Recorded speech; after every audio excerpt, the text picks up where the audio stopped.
নিষ্পাপ চোখের শাড়ি। তুই সর মাও, তো বাচ্চাগুলোর ভিডিও করছি, দাঁড়া।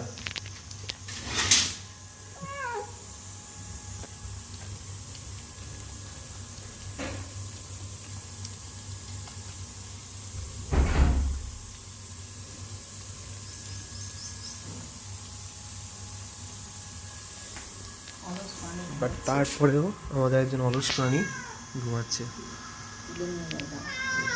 একে তুলে নিয়ে যেতে হবে ঘুম থেকে, একে ঘুম থেকে তুলে তবে খেতে নিয়ে যেতে হবে।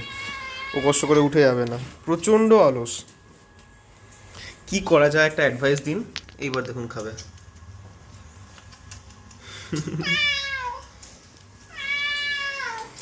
এদের আরও আপডেট পেতে প্লিজ সাবস্ক্রাইব করুন ফ্যামিটিউব। Thank you.